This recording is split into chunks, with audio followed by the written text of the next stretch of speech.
வணக்கம். வணக்கம். நீங்கள் இணைந்து கொள்வது இலங்கையின் முதற்தர செய்தி வழங்குனர் நியூஸ் ஃபர்ஸ்டின் பிரதான செய்திகளோடு. பிரதான செய்திகளோடு இணைந்து கொள்ளும் நாங்கள் பிரியாலல் சுந்தரம், ஜெஃப்ரி ஜெபதார்ஷன். முதலில் இன்றைய தலைப்புச் செய்திகள். பல்வேறு பகுதிகளில் மீண்டும் கடுமழை. மட்டக்களப்பிலும் அம்பாறையிலும் போக்குவரத்திற்கு இடையூறு. மட்டக்களப்பு வெல்லாவளி பிரதேசத்தில் அடித்துச் செல்லப்பட்ட வேன் ஒன்றிலிருந்து 24 பேர் மீட்பு. அம்பாறை வடிநாகர பகுதியில் மீண்டும் நில அதிர்வுகள். எதிர்காலத்தில் அரசு துறையில் பல்வேறு திருத்தங்களை காணலாம். அமைச்சர் சரத் அமுனுகம கருத்து.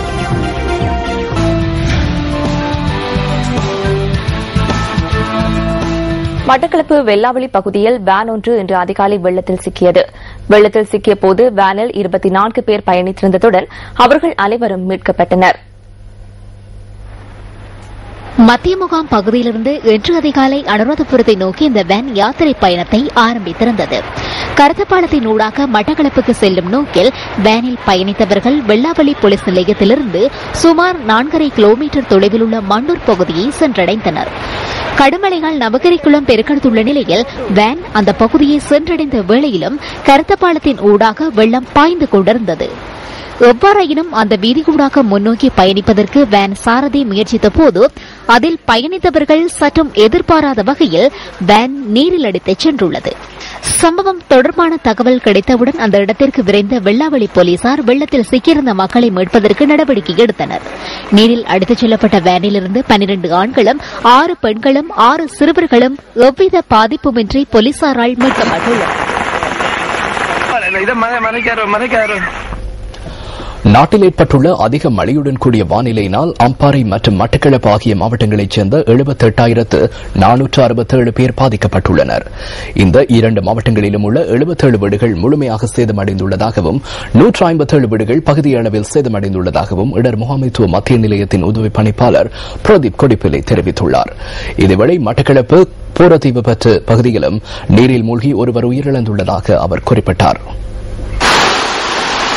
நிலவுகின்ற சீரற்ற வானிலை காரணமாக மட்டக்களப்பு மற்றும் புலனறுவை ஆகிய மாவட்டங்கள் அதிகம் பாதிக்கப்பட்டுள்ளன.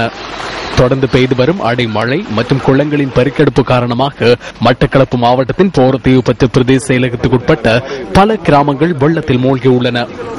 வெல்லாவளி, பாலையடி, வேத்துச்சேனை ஆகிய பகுதிகள் முற்றாக நீரில் மூழ்கியுள்ளதாக எமது பிராந்திய செய்தியாளர் குறிப்பிட்டார். வெள்ள நீர் காரணமாக மண்டூர் வெல்லாவளி வீதி முற்றாக நீரில் மூழ்கியுள்ளதோடு வெல்லாவளி பாளையாடி வட்டை வீதியும் நீரில் மூழ்கியுள்ளது.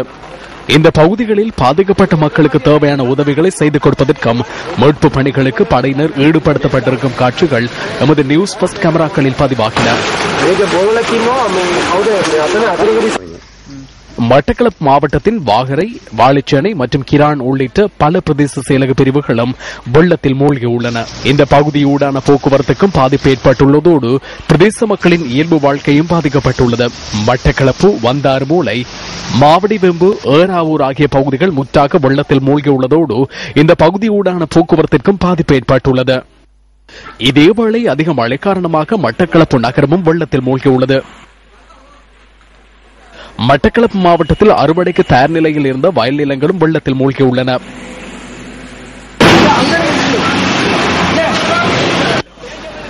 அம்பாறை மாவட்டத்தை ஆண்டிய பகுதிகளில் உள்ள 3 குளங்களின் வான்கதவுகள் 3 அடி வீதம் திறக்கப்பட்டுள்ளன. அம்பாறை மாவட்டத்தின் பெரிய நீலாவணை தொடக்கம் பொத்துவில் வரையான கரையோர பகுதி முழுமையாக வெள்ளத்தில் மூழ்கியுள்ளதாக எமது பிராந்திய செய்தியாளர் குறிப்பிட்டார். கடந்த முறை ஏற்பட்ட வெள்ளப்பெருக்கின் போது நீரில் மூழ்காத பல பகுதிகளும் இந்த முறை வெள்ளத்தில் மூழ்கியுள்ளன. இதேவேளை வெள்ளம் வடிந்தோடுவதற்கு தடையாக உள்ள இடங்களை சீர் செய்யும் நடவடிக்கைகளில் அட்டாளைச்சேனை பிரதேச சபையினர் ஈடுபட்டிருந்தனர்.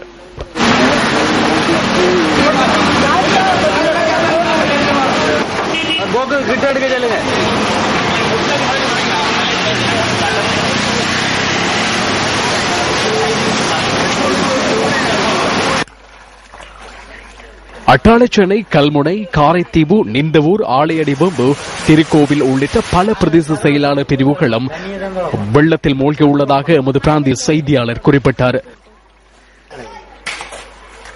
அறுவடைக்கு தயார் நிலையில் இருந்த பல ஏக்கர் வயல் நிலங்களும் பாதிக்கப்பட்டுள்ளன. அம்பாறை கல்முனை வீதியில் உள்ள மாவடிப்பள்ளி பாலத்தின் மேல் வெள்ள நீர் செல்வதனால் இந்த வீதியூடான போக்குவரத்து முற்றாக தடைப்பட்டுள்ளது.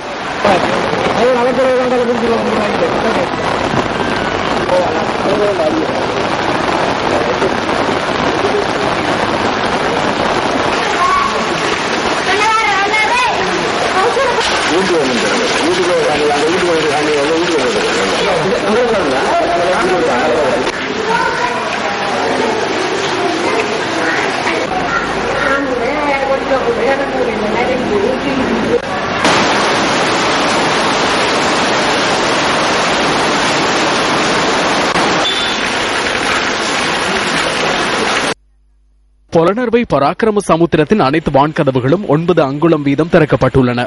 இதனூடாக செகண்டுக்கு 1040 கன அடி நீர் வெளியேற்றப்படுகிறது. இதன் காரணமாக மட்டக்களப்பு பொலனர்வை பிரதான வீதியில் கல்லெல்ல பகுதி இன்று காலை முழுமையாக நீரில் மூழ்கியிருந்தது.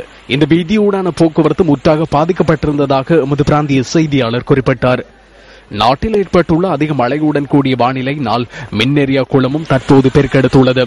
இதேவேளை நேற்று 9 அங்குலம் அளவில் திறக்கப்பட்டிருந்த கவுடுள்ள நீர்த்தேக்கத்தின் வான்கதவுகள் இன்று 1.5 அடி வரை திறக்கப்பட்டுள்ளன. இதனூடாக வினாடிக்கு 6360 கன அடி நீர் வெளியேறுகிறது. இன்று காலை 8:30 நிறைவடைந்த 24 மணித்தியாலங்களுக்குள் அதிக மழை வீழ்ச்சியாக அம்பாறை மாவட்டத்தில் 307.3 மில்லிமீட்டர் மழை வீழ்ச்சி பதிவாகியுள்ளது. மட்டக்களப்பு மாவட்டத்தில் 229.2 மில்லிமீட்டர் மழை வீழ்ச்சியும், மயிலம்பாவளியில் 187.3 மில்லிமீட்டர் மழை வீழ்ச்சியும் பதிவாகியுள்ளதாக வளிமண்டலவியல் திணைக்களம் தெரிவிக்கிறது. கடலை நம்பி தமது வாழ்வாதாரத்தை முன்னெடுக்கும் மீனவர்களின் பிரச்சினைகளுக்கான தீர்வு உரிய முறையில் கிடைப்பதில்லை என மீனவர்கள் குற்றம் சுமத்துகின்றனர். இந்த பிரச்சினைகள் குறித்து ஆராய்வதற்கு நியூஸ் ஃபர்ஸ்ட் குழுவினர் அண்மையில் மூதூர் பிரதேசத்துக்கு சென்றிருந்தனர். மூதூர் திருகோணமலை மாவட்டத்தின் கரையோர பகுதி.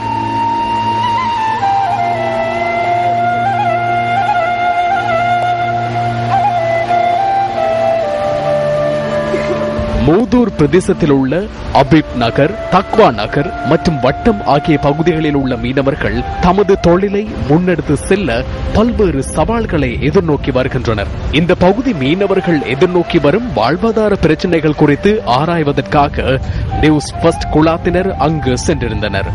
மீண்டும் திரும்பி வருவோமா, உயிருக்கு உத்தரவாதம் இருக்குமா என்ற நம்பிக்கையின்றி கடலுக்கு செல்கின்ற மீனவர்கள் எதிர்நோக்குகின்ற பிரச்சினைகள் ஏராளம். அபிப் நகர், தக்வா நகர் மற்றும் வட்டம் ஆகிய பகுதிகளில் உள்ள சுமார் 1200 குடும்பங்கள் கடற்றொழிலை தமது வாழ்வாதார தொழிலாக முன்னெடுத்து வருகின்றன. படகுகளை பாதுகாப்பான முறையில் நிறுத்தி வைப்பதற்கான மீன்பிடி துறை இல்லாமை மீனவர்கள் எதிர்நோக்கும் பாரிய பிரச்சனையாகும். சுனாமியின் பின்னர் இவர்களின் பிரச்சனை மேலும் வலுப்பெற்றதாக அந்த பகுதி மக்கள் தெரிவிக்கின்றனர்.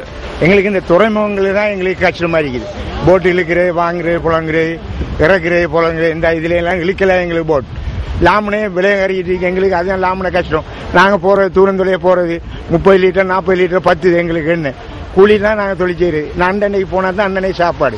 மூதூர் பகுதியில் ஏற்படுகின்ற கடல் அரிப்பும் தமக்கு சவாலாக அமைந்துள்ளது என மீனவர்கள் குறிப்பிடுகின்றனர். கடல் அரிப்பினால 3 பிரதேசங்கள் கடுமையாக பாதிக்கப்பட்டுக் கொண்டிருக்குது. இந்த 3 பிரதேசங்களிலேயும் கிட்டத்தட்ட 500 மீனவர்கள் இதால மீன்பிடி தொழிலை இழக்க வேண்டிய நிலைமையும் கடல் அரிப்பினால ஏற்பட்டிருக்குது. கடல் அரிப்பின் காரணமாக இன்று இந்த கிராமம் இன்னும் 5 வடங்களிலே கடலுக்கு இரையாகக்கூடிய ஒரு துர்ப்பாக்கிய நிலை காணப்படுகின்றது. தமது மீன்பிடி உபகரணங்களை பாதுகாப்பதற்கு குறைந்த அளவிலான இடமே ஒதுக்கப்பட்டுள்ளதாக இவர்கள் தெரிவிக்கின்றனர். போடுறது எங்களுக்கு உண்மையான துறைமுகம் இல்லை. சரியா, துறைமுகம் இல்லை. துறைமுகம் பெரிய கரைச்சல். போர்டுல கேட்கலாம், 10 போர்டுல தான் கேட்கலாம். லாமனையில செலவுக்கு தக்கன மீன் பிடிக்கல. இந்த பகுதிக்குள் சுமார் 600 மீன்பிடி படகுகளும் 500 தோணிகளும் நிறுத்தி வைக்கப்பட்டுள்ளன. இருள் சூழ்ந்திருக்கும் மூதூர் வாழ் மீனவர்களின் பிரச்சனைகளுக்கான தீர்வு எப்போது எட்டப்படும்? அம்பாறை வடிநாகல பகுதியில் இன்று முற்பகல் மீண்டும் நில அதிர்வுகள் பதிவாகின. இதில் 2 நில அதிர்வுகள் ரிக்டர் மானிகளில் பதிவாகியுள்ளதென புவி சரிதவியல் மற்றும் சுரங்க பணியகம் தெரிவித்துள்ளது. அன்று முற்பகல் 9:34 அளவில் ஏற்பட்ட முதலாவது நில அதிர்வு 2.7 ரிக்டர் அளவில் பதிவாகியிருந்தது. அதனைத் தொடர்ந்து இன்று முற்பகல் 10:38க்கு 3.2 ரிக்டர் அளவில் மற்றொரு நில அதிர்வு பதிவானது.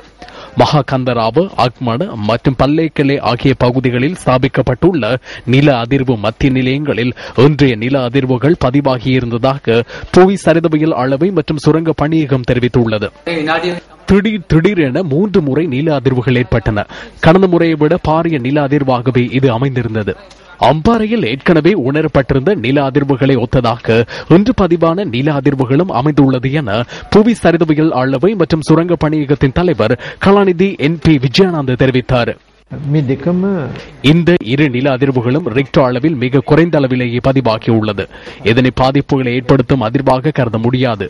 நில அதிர்வு ஏற்பட்ட இடம் சேனநாயக்க சமுத்திரத்தின் நீரேந்து பகுதியாக அமைந்துள்ளது. கடந்த சில மாதங்களாக அம்பாறை மாவட்டத்தில் பல்வேறு சந்தர்ப்பங்களில் நில அதிர்வுகள் பதிவாகியிருந்தன. கடந்த ஆண்டு டிசம்பர் மாதம் 3ஆம் தேதி இந்த நில அதிர்வுகள் குறித்து புவி சரிதவியல் அளவை மற்றும் சுரங்க பணியகத்தின் 5 அதிகாரிகள் ஆய்வுகளை ஆரம்பித்திருந்தனர். இந்த ஆய்வுகளை இலகுப்படுத்துவதற்காக 3 நடமாடும் ஆய்வு நிலையங்கள் அமைக்கப்பட்டதுடன் நில அதிர்வு மானியம் பொருத்தப்பட்டது. தற்போதுள்ள தரவுகளுக்கு அமைய நிலநடுக்கத்தினால் ஏற்பட்ட அதிர்வுகளாக இதனை கருத முடியாது. செயற்கையான நடவடிக்கை காரணமாகவே இந்த அதிர்வுகள் ஏற்பட்டிருக்கலாம் என நம்புகின்றோம். அதனை உறுதிப்படுத்துவதற்கான முயற்சியில் ஈடுபட்டுள்ளோம். எவ்வாறாயினும் அம்பாறையில் ஆரம்பிக்கப்பட்ட ஆய்வுகள் தற்போது நிறுத்தப்பட்டுள்ளதாக புவி சரிதவியல் அளவை மற்றும் சுரங்க பணியகத்தின் தலைவர் கலாநிதி NP விஜயானந்த் கூறுகிறார். மனித செயற்பாடுகளினால் இவை ஏற்பட்டதாக அவர்கள் கூறினர். ஆனால் இதுவரையில் மக்கள் அடைந்துள்ள அச்சத்தை போக்க இவர்கள் எதனையும் கூறவில்லை. இங்கினேகல குளம், ஜெயந்தி குளம் ஆகிய 2ம் பெருக்கெடுக்கும் நிலையில் காணப்படுகின்றன. எனவே இவ்வாறான சம்பவங்களினால் குளங்கள் உடைப்பெடுத்தால் மக்கள் பாதிப்பை எதிர்கொள்ள நேரிடும். அரசாங்கம் இதுவரையில் இது தொடர்பில் சிறந்த தீர்வுகளை வழங்கவில்லை. அப்போது நிலவிய சீரற்ற வானிலையினால் எமது ஆய்வை பிற்போட நேரிட்டது. எனவே எதிர்வரும் திங்கட்கிழமை அளவில் எமது குழுவை அந்த பகுதிக்கு அனுப்பி ஆய்வுகளை மேற்கொள்ள எதிர்பார்க்கின்றோம். அம்பாறை, வடினாகல மற்றும் அதனை அண்மித்த பகுதிகளில் நில அதிர்வுகள். அம்பாறையில் ஏற்பட்ட சிறிய அளவிலான நில அதிர்வுகள் தொடர்பில் ஆய்வு, புவி சரிதவியல் அளவை மற்றும் சுரங்க பணியகம். குறுகிய காலத்திற்குள் இந்த பகுதிகளில் பல நில அதிர்வுகள். வடினாகல பகுதியில் இன்று மீண்டும் நில அதிர்வுகள். அதிகாரிகளின் துரித நடவடிக்கை தலைநகரம் மற்றும் பிரதான நகரங்களில் இடம்பெறும் சம்பவங்களுக்கு மாத்திரம் மட்டுப்படுத்தப்பட்டுள்ளதா? கிராமப்புற கஷ்ட பிரதேசங்களில் இடம்பெறும் இயற்கைக்கு மாறான சம்பவங்கள் தொடர்பில் உரிய கவனம் செலுத்தப்படாமைக்கான காரணம் என்ன?